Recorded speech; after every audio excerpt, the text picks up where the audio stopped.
Play different. Greetings, smart and attractive people of the internet.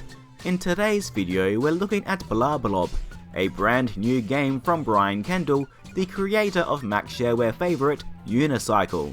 But this isn't a modern game for modern systems. Oh no. This is a game made for classic macOS systems, created entirely in HyperCard. Now, some of you may be quite surprised to hear that HyperCard was used to make this, because it's not a tool designed for fast-paced action games. But I can confirm it to be true, and Blahblob is quite frankly a technical marvel. Not only is it a scrolling action game that moves like a knife through hot butter, it also controls amazingly well, and the animations are super smooth too. Really, it just looks incredible in every way, and shows just what HyperCard is capable of. Or rather, what it's capable of when stripped of limitations. See, there are some caveats here. To run this game at the speed you see in this video, you would need at least a G3, which was released long after HyperCard was considered relevant. Played on anything less powerful, it will be slow as heck and barely playable.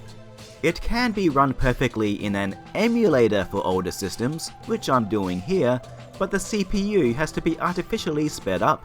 Having said that, it can run on a real classic Mac at full speed, even if a powerful one is required, so I indeed consider this a brand new Mac game. Especially since I was still playing with HyperCard stacks until it was finally killed off completely by Steve Jobs. Okay. But is the game any good? I'm happy to say that yes, it is in fact very good. It's a precision platformer in the vein of Super Meat Boy or Celeste, but one with its own unique mechanics and personality.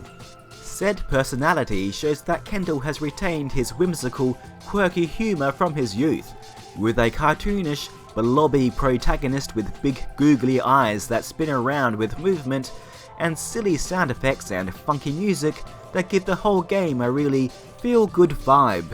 The main mechanic is jumping. In fact, Blahblob will continuously hop on their own even without your input, which can be used to do small jumps over obstacles. By pressing spacebar, Blob will do a much higher jump, but the catch is they'll only do the larger jump when they are on the ground. So you have to hold space, wait for Blob to touch the ground, and then they'll do the large jump. So a lot of the challenge comes from timing those large jumps correctly, which are found to eventually become second nature. Blahblob can also wall jump, and if there is another surface opposite, they can wall jump all the way to the top. I must say this feels very satisfying, especially with all the squishy sound effects.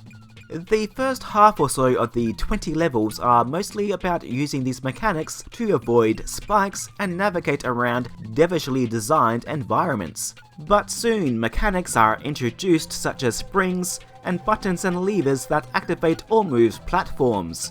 As such, the game turns into more of a puzzle platformer, trying to figure out how to use these objects to get to the next checkpoint.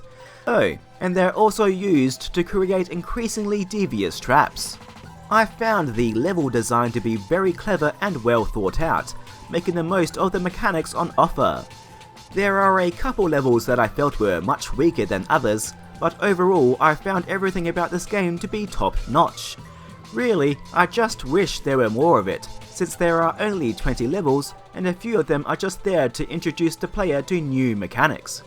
You have infinite lives, though there is a death counter, and there is a speedrun mode available too. You can restart from any level you've reached, but if you finish the game starting from level 1, you unlock a secret extra level. I should mention that this game is tough, and that you'll be dying a lot, but the infinite lives and frequent checkpoints help alleviate any potential frustration. Oh, and this game is also extremely polished. The game is free to download from itch.io. You can download the raw file for actual classic Macs, but there are also versions pre-packaged and ready to go with an emulator for modern Macs, Windows, and Linux. So why did Kendall decide to come back with this game? Well, as mentioned in my videos about his previous releases, he first started making games with HyperCard as a kid, trying to make his very own Super Mario. Eventually he started programming from scratch, but with this project he wanted to try and recapture that creative spirit he had when he first started way back when, which is why he went with using HyperCard. And he told me that it worked. He had a great time working on this, and he was very happy that I was impressed by its technical prowess. I definitely hope that he continues working on games, because I found Blah Blob to be an absolute joy to play, and I recommend it to everyone who loves platformers.